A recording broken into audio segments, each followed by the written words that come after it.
하나님 말씀 봅니다. 요한복음 4장 1절로 우리 26절까지 말씀을 다 봐야 되는데, 먼저 우리 요한복음 4장 23절과 24절 말씀 함께 읽도록 하겠습니다. 우리 신약 성경 147페이지입니다. 요한복음 4장 23절과 24절입니다.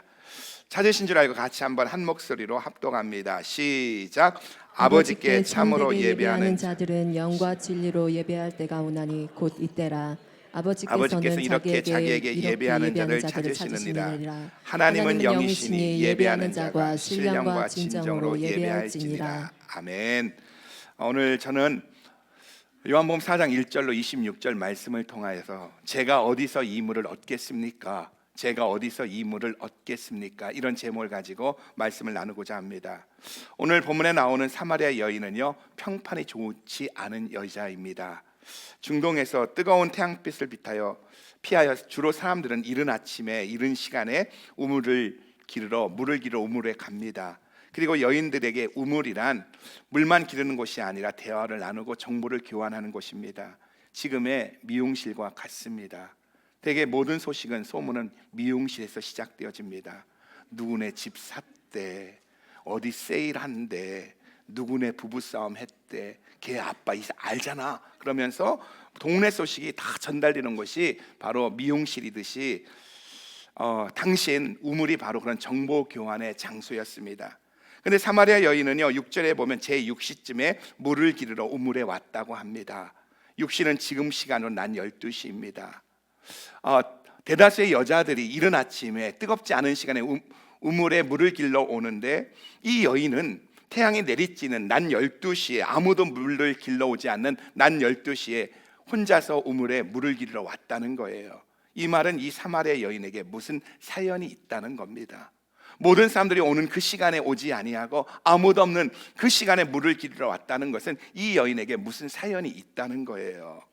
이 마을에 다른 여인들과 사귈 수 없는 어떤 사연이 있다는 것이고요, 또 다른 여인들과 부딪히지 않으려고 피해 다니고 있다는 이야기입니다.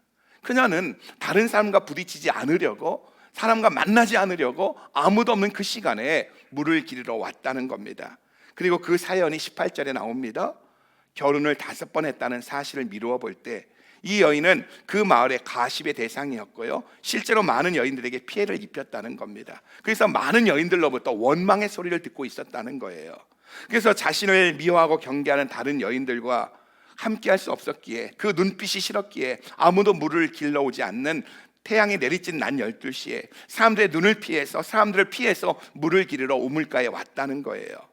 그러면 이 사마리아 여인은 왜 결혼을 5번이나 했고 또 지금은 다른 남자와 살고 있느냐는 거예요. 우리 13절과 14절 같이 읽어봅니다. 13절과 14절입니다. 시작. 예수께서 대답하되 이 물을 먹는 자마다 다시 목마르려니와 내가 주는 물을 먹는 자는 영원히 목마르지 아니하리니 나의 주는 물은 그 속에서 영생하도록 솟아나는 샘물이 되리라.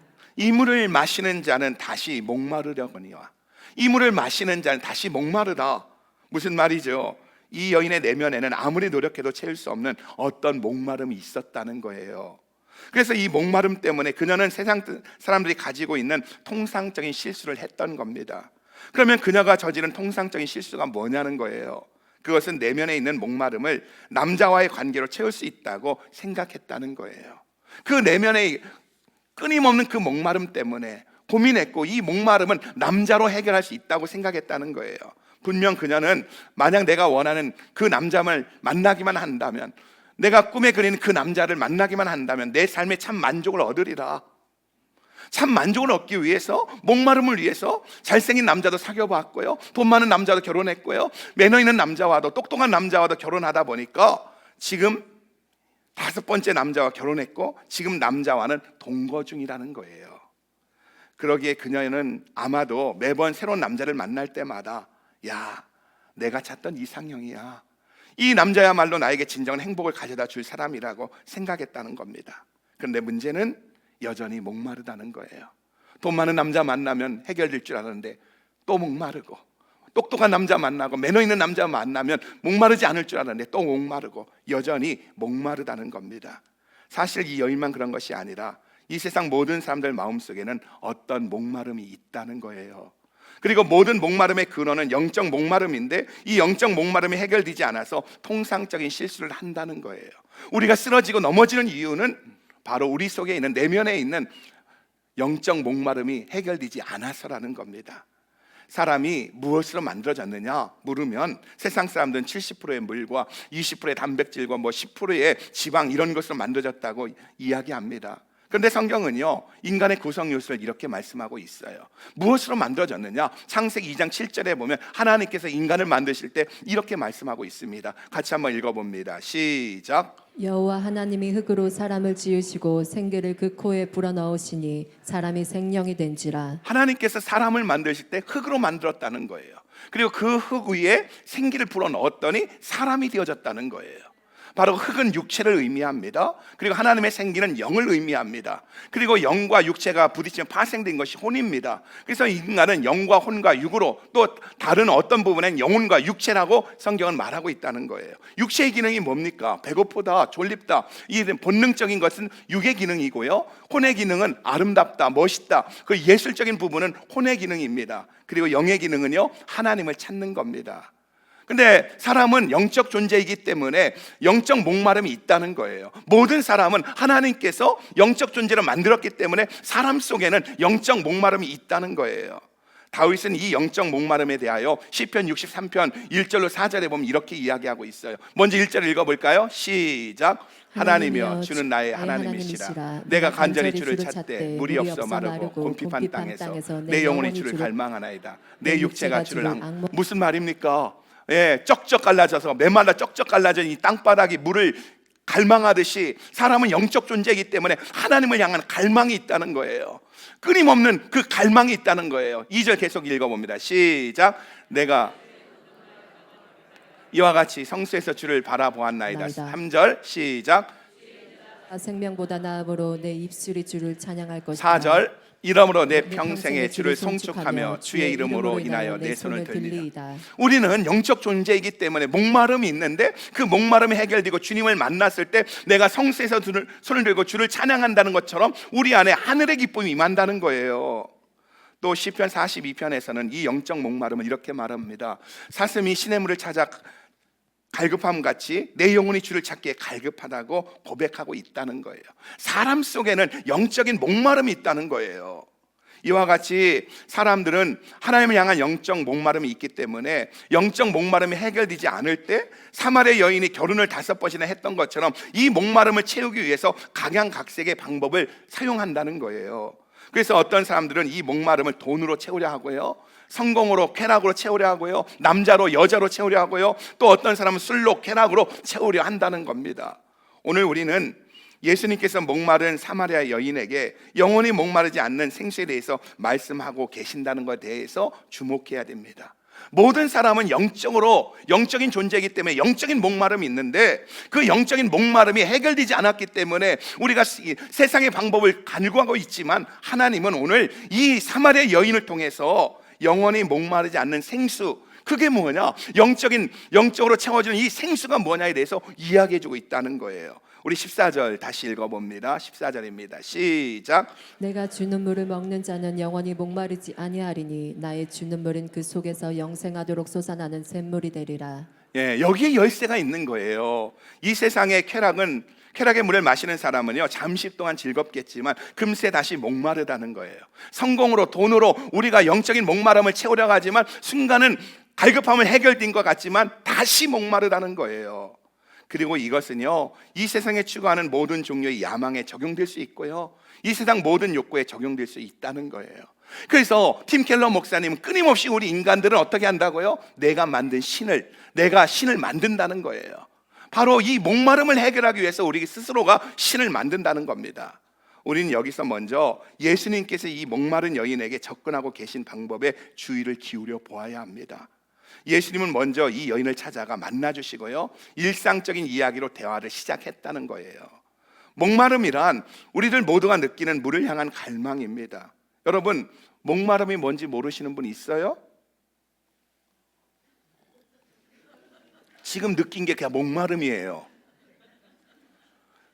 예수님은 먼저 7절에 보면은요, 물을 달라고 하십니다. 그러자 사마리아 여인은요, 어떻게 당신은 유대 남자로서 사마리아 여인이 나에게 물을 달라고 하느냐고 합니다. 이 여인은요, 유대 남자가 자기에게 추근덕거린다고 생각한 거예요. 그래도 이쁜 건 알아보네, 그러면서 자기에게 추근덕거린다고 생각을 한 겁니다. 그러자 예수님께서 10절에 이렇게 말씀하십니다. 추근덕거린다는 그 생각을 갖고 있는 여인에게 10절입니다. 같이 읽어봐요. 시작. 예수께서 대답하여 가라사대 네가 만일 하나님의 선물과 또 내게 물을 좀 달라는 이가 누구인 줄 알았다면 네가 그에게 구하였을 것이요 그가 생수를 내게 주었을 것이라.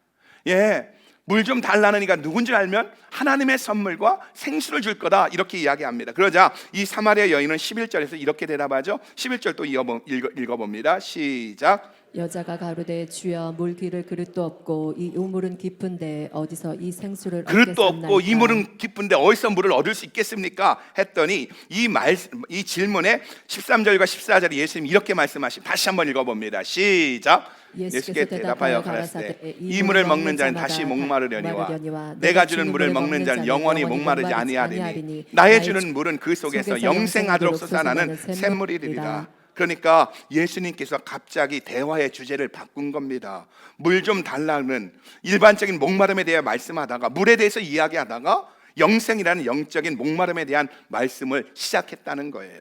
그러니까 물질적인 것에서 육적인 것에서 영적인 것으로 주제를 바꾼 거예요. 하지만 사마리아 여인은 예수님의 말씀을 즉시로 알아듣지 못했다는 거예요. 그래서 10절에서 예수님은 그녀에게 네가 만일 너에게 물을 달라는 이가 누구이고 그리고 그를 믿는 자에게 주시는 하나님의 선물이 무엇인지 알았다면 네가 그에게 물을 달라고 했을 거다. 하나님의 선물과 영원히 목마르지 않는 생수에 대해서 알았다면 너는 그에게 물을 달라고 했을 거다, 이렇게 이야기합니다. 그런데 놀라운 것은요, 이 여인은 예수님과의 대화 속에서 마음속에 궁금증을 불러일으켰다는 거예요. 처음에는 유대 남자가 자기에게 추근덕거린다고 생각했는데 예수님과 대화 속에서 점점 자기 앞에 있는 이 남자가 누구인지에 대해서 궁금증이 일어나기 시작했다는 거예요. 여러분, 여기서 우리는 한 가지를 배우게 되는데요, 그것은 예수님에 대해서 한 번에 알 수 없다는 겁니다. 여러분, 한 번에 깨달아지고 한 번에 알면 얼마나 좋겠어요. 그래서 우리는 끊임없이 예배에 참석하고요, 말씀을 들어야 합니다. 또 성경 공부와 각종 모임에 함대 모임에 참석하여 예수님에 대해서 듣고 배워야 한다는 거예요. 하루아침에 알아지는 게 아니라는 거예요. 사마리아 여인은요, 처음에 물을 달라고 하자 예수님이 물을 달라고 하자 유대 남자가 자기에게 추근덕거린다고 여겼다가요, 영원히 목마르지 않는 물에 대해 이야기하자 이 남자가 무슨 요술적인 물에 대하여 말씀하신지 생각합니다. 그래서 15절에 보면 이렇게 얘기해요. 처음엔 추근덕거린다고 했다가 15절에는요, 그 영원히 목마르지 않는 물에 대해서 이야기하니까 이 남자에게 무슨 요술적인 힘이 있나 해서 15절에 보면 이렇게 이야기하죠. 같이 읽어봅니다. 시작. 여자가 가로되 주여 이런 물을 내게 주사 목마르지도 않고 또 여기 물길로 오지도 않게 하소서. 예, 이렇게 한 번 마시면 다시 목마르지 않는 물이 있다면, 영원히 목마르지 않는 물이 있다면 지금 좀 나에게 주세요. 그래서 제발 이 지긋지긋한 이 우물에 물을 길러오지 않게 해주세요.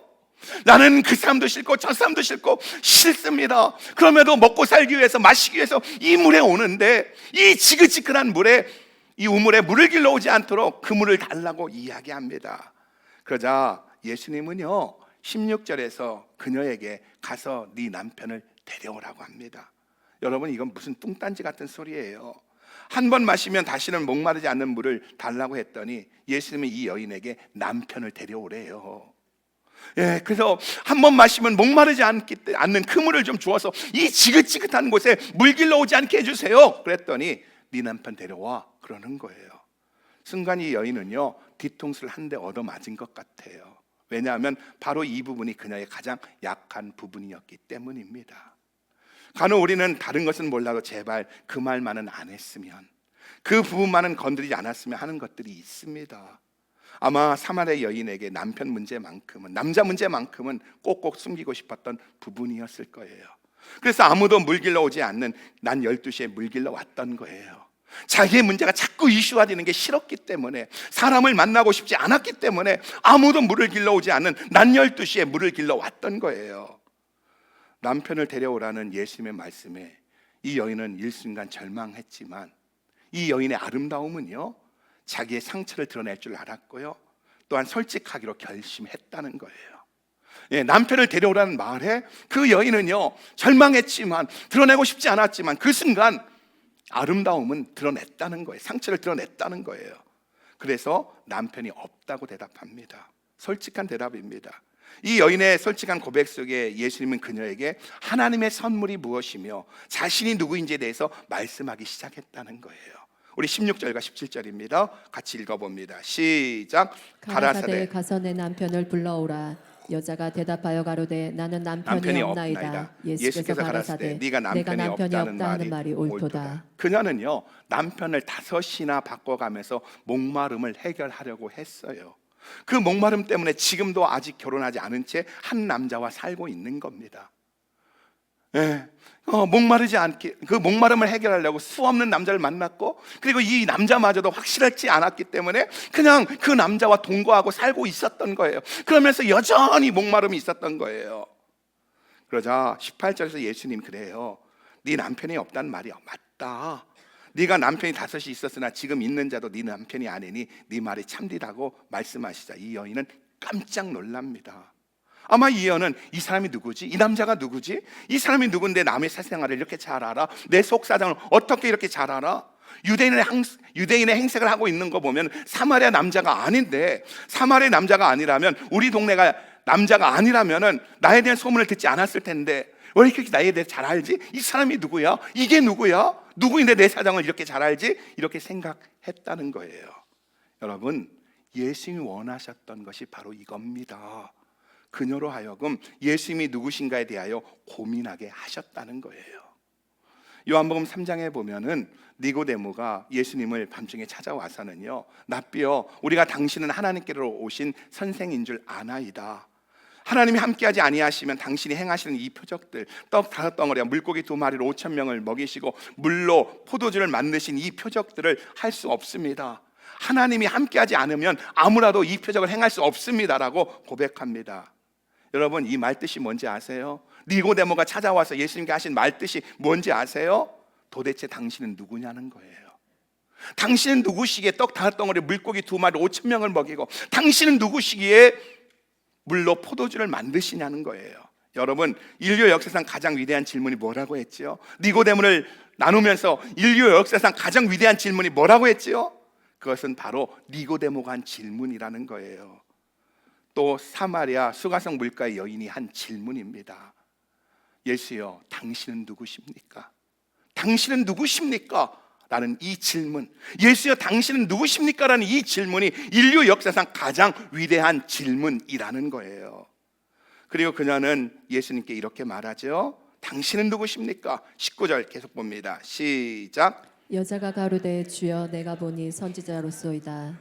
그녀는 드디어 자기 앞에 서 있는 예수님이 단순히 자기에게 대시하고 다시 자기에게 추근덕거리는 남자가 아니라, 유대인 남자가 아니라 무엇인가 자신의 내면의 세계를 알고 있고 목마름에 대하여 깊이 알고 계시고, 또한 자신의 목마름을 채워줄 생수에 대해서 말씀하고 계신다는 것을 알게 된 겁니다. 저 남자에게 뭐가 있구나, 추근덕거리는 남자가 아니라 저는 모든 것을 알고 있구나, 내 사정을 알고 있구나. 그리고 자신은 이분을 속일 수 없다고 사실도 알게 된 겁니다. 그래서 당신은 선지자입니까? 그러는 거예요. 놀라운 것은요, 예수님께서 하나님을 찾아 신음하고 있었던 이 여인의 영적 목마름을 보셨다는 거예요. 여러분, 예수님이 단지 목말라서 사마리아 땅 우물가에 오신 것이 아니라, 단지 목말라서 사마리아 여인에게 물을 달라고 하신 것이 아니라 바로 예수님의 의도가 있었다는 거예요. 예수님은 유대 땅을 떠나 갈릴리로 가시면서 일반적인 통행로가 아닌 사마리아 땅으로 가셨다는 거예요. 하나님의 의도, 예수님의 의도가 있다는 거죠. 우리 한번 지도 볼까요?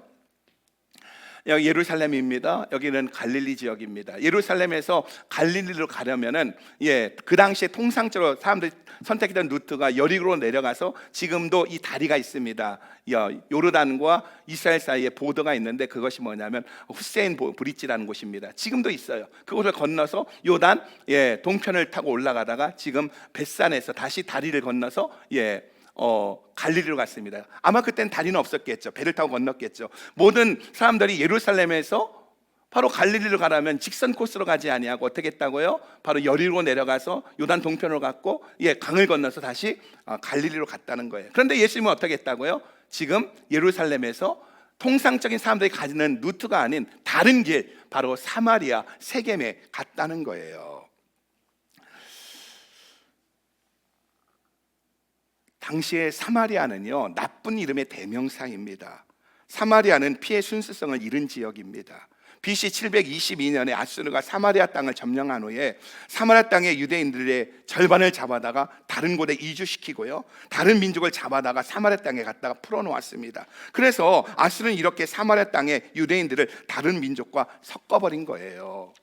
게다가 느헤미야와 에스라가 바벨론 포로에 돌아오면서 제일 먼저 했던 것이 뭐지요? 성전을 짓는 겁니다. 70년간 바벨론 포로 생활하다가 그들이 포로 귀환하며 제일 먼저 했던 것이 예루살렘 성전을 짓는 겁니다. 그런데 사마리아 사람들이 이방인들과 짜고 성전 재건하는 일을 방해했다는 거예요. 산발락과 다뜨대 같은 사람들이 페르시아 정부에 공문을 올리고 또 어떻게 합니까? 사람들에게 말로 소문을 내서 너희들이 짓는 성은 여호가 올라가도 무너진다 하면서, 그리고 또한 내일 사람들 동원해 너희를 공격할 것이다 하면서 끊임없이 예루살렘 성전 건축을 방해했다는 거예요.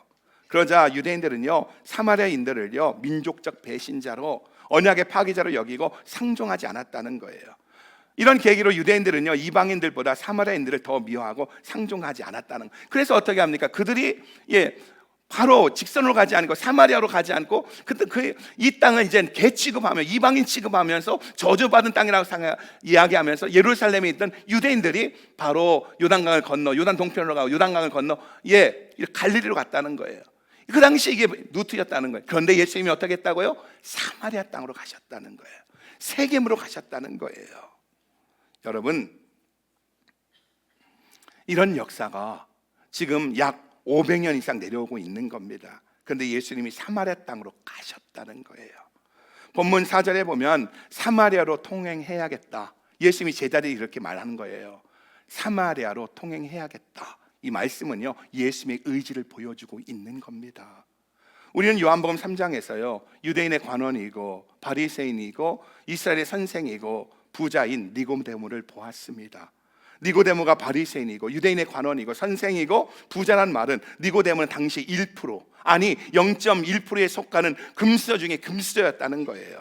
이런 그가 밤중에 예수님을 찾아오자 예수님 말씀하십니다. 물과 성령으로 거듭나야 하늘나라를 볼 수 있고 물과 성령으로 거듭나야 하늘나라에 들어갈 수 있다고 말씀하시는 거예요.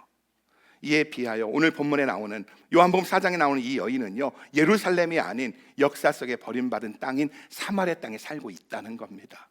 남편을 5이나 바꿀 정도로 막 살아온 여인이었다는 거예요.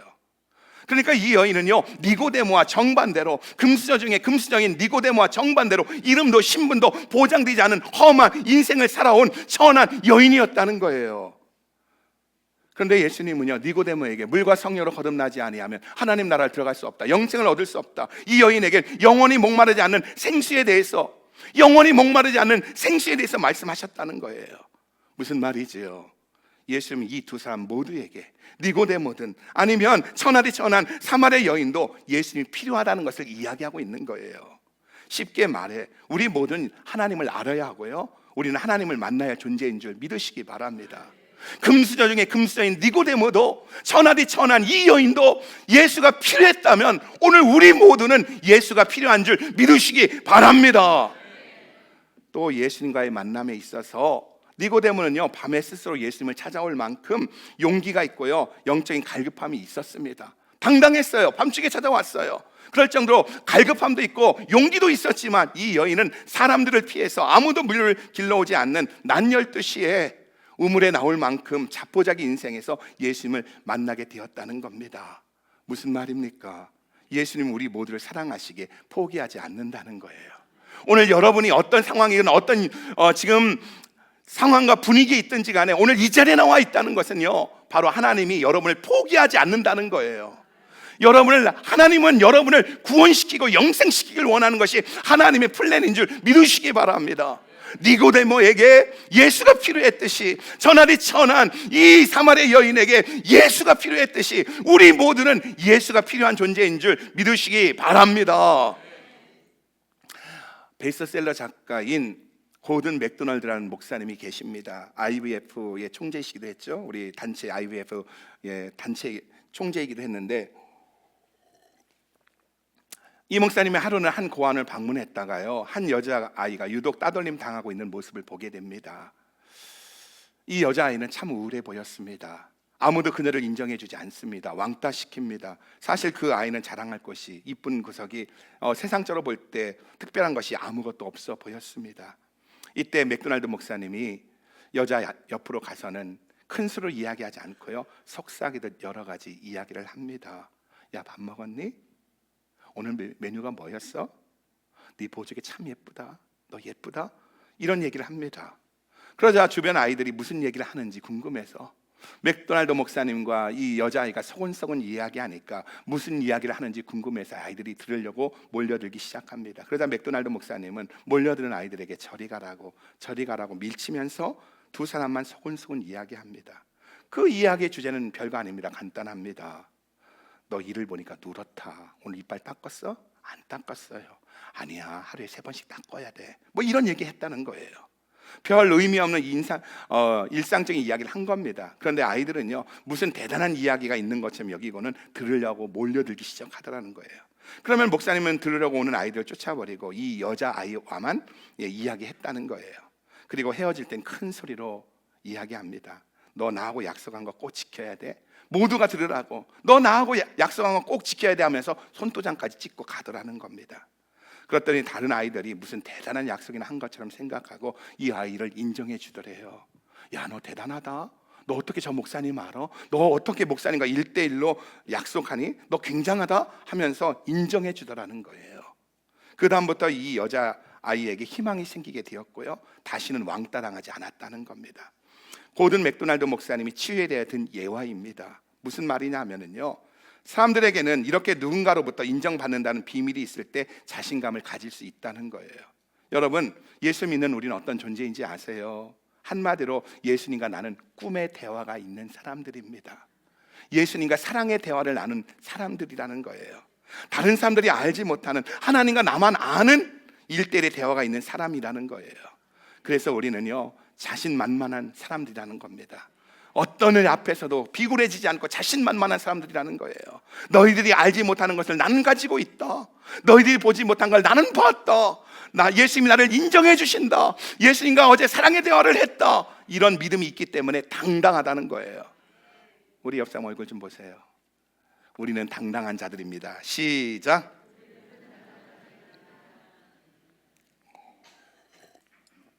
이 여인은요, 예수님께서 자신을 알고 있다는 사실을 알았을 때, 나의 과거와 현재와 미래를 알고 계시다는 사실을 알았을 때, 그분이 나를 모든 것을 알고 있다는 사실을 알았을 때, 그녀는 자신의 심령 밑바닥에서 불타고 있는 한 질문을 던집니다.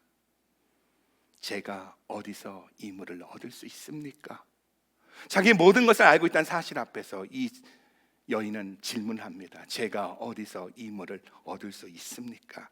그러면서 이렇게 질문하죠. 20절입니다. 같이 읽어봅니다. 20절입니다. 시작. 우리 조상들은 이 산에서 예배하였는데 당신들의 말은 예배할 곳이 예루살렘에 있다 하더이다. 우리 조상들은 이 땅에서 예배했고 당신들은 예루살렘에 따로 예배할 곳이 있다고 하는데 어디가 진정으로 예배할 장소입니까? 하고 묻는 거예요. 그러자 예수님께서 이렇게 대답하죠. 21절로 23절 같이 한번 읽어봅니다. 시작. 예수께서 가라사대 여자여 내 말을 믿으라. 이 예루살렘에서도 말고 너희가 아버지께 예배할 때가 이르리라. 너희는 알지 못하는 것을 예배하고 우리는 아는 것을 예배하노니 이는 구원이 유대인에게서 남이니라. 아버지께 참으로 예배하는 자들은 신령과 진정으로 예배할 때가 오나니 곧 이때라. 아버지께서는 이렇게 자기에게 예배하는 자들을 찾으시느니라. 하나님은 영이시니 예배하는 자가 신령과 진정으로 예배해야 된다고 합니다. 여러분 보십시오. 이 여인의 변화를 보십시오. 처음에는 목마름으로 물로 세상적인 것으로 시작된 그녀가요, 예수님과의 대화 속에서 대화의 주제가 예배로 영적인 것으로 바뀐 거예요. 또 예수님에 대해서 처음엔 유대인의 남자, 자기에게 추근덕거리는 이제까지 자기가 자기 인생 가운데 힘들게 했던 그 남자들과 똑같은 한 남자, 추근덕거리는 남자로 출발했는데 나중에는 자기의 모든 것을 아는 선지자로, 그리고 결국에는 메시아 하나님의 아들로 고백이 바뀌었다는 거예요. 예수님과의 대화 속에서 추근덕거리는 남자에서 선지자에서 메시아로, 하나님의 아들로 바뀌기 시작했다는 겁니다. 자, 우리 25절 읽어봅니다. 같이 읽어봅니다. 시작. 여자가 가로되 메시아 곧 그리스도라 하는 이가 오실 줄을 내가 아노니 그가 오시면 모든 것을 우리에게 고하시리이다. 물로 시작되어졌는데 세상적으로 시작된 대화 속에서 어떻게 합니까? 예수님과 대화하다 보니까 이분은 추근덕거리는 유대 남자가 아니라, 선지자가 아니라 메시아라는 거예요. 하나님의 아들이라는 겁니다.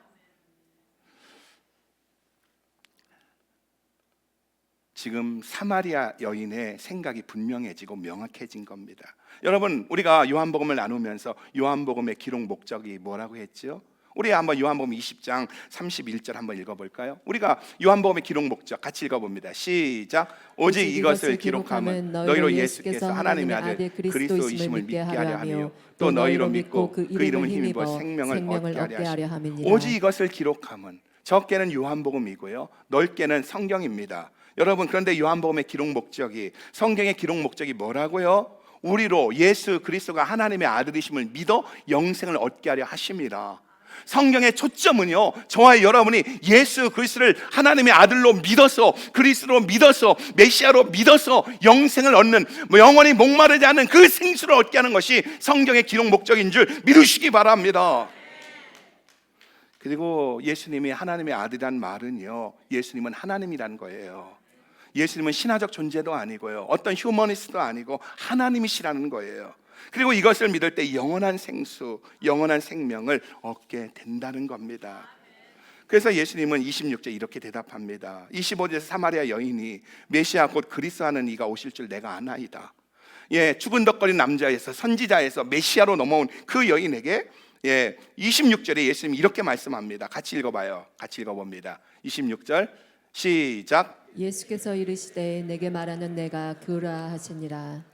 아마 예수님께서 자신이 그리스도이심을, 메시아심을 밝혔을 때, 메시아가 오실 줄 압니다 할 때, 내가 그다 이렇게 했을 때 이 사마리아 여인은 놀란 나머지 기절했을 거예요.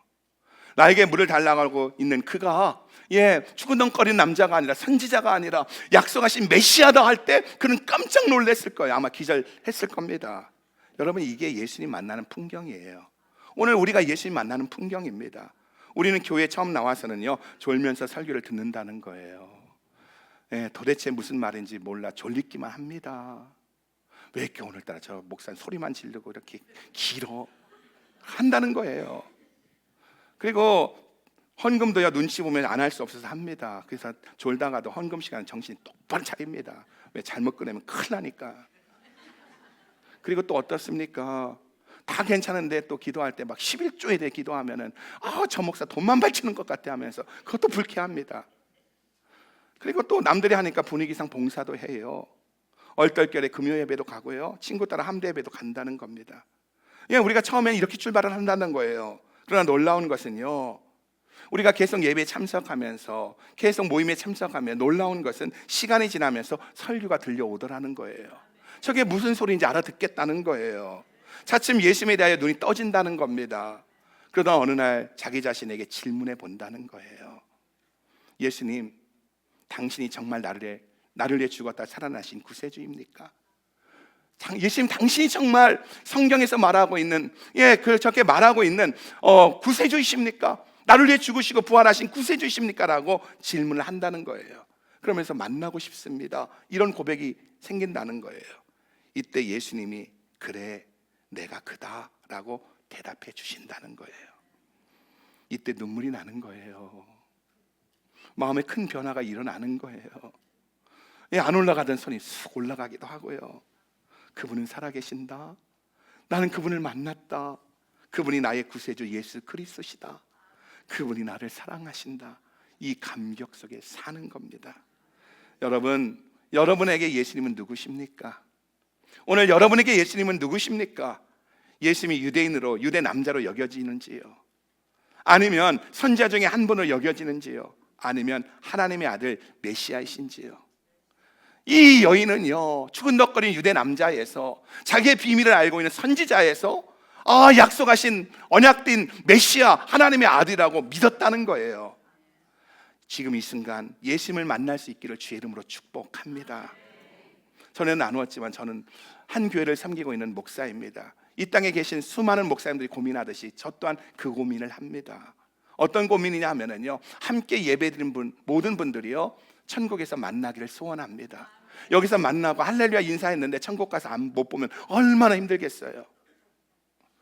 그렇기 위해서는요, 우리가 정말 그냥 유대인의 남자로 출발했던 나의 출발이, 물로 출발했던 나의 출발이, 세상적인 것으로 출발했던 나의 출발이 교회에 와야 골프 칠 때 끼워준다고 해서 어쩔 수 없이 왔던 내가 계속 예배를 드리다 보니까 내 모든 것을 알고 계시는 선자로 여겨졌다가 어느 날 그분이 나를 위해 나의 죄 때문에 죽으시고 부활하신 메시아라는 믿어지는 놀라운 역사가 있기를 주의 이름으로 축복합니다.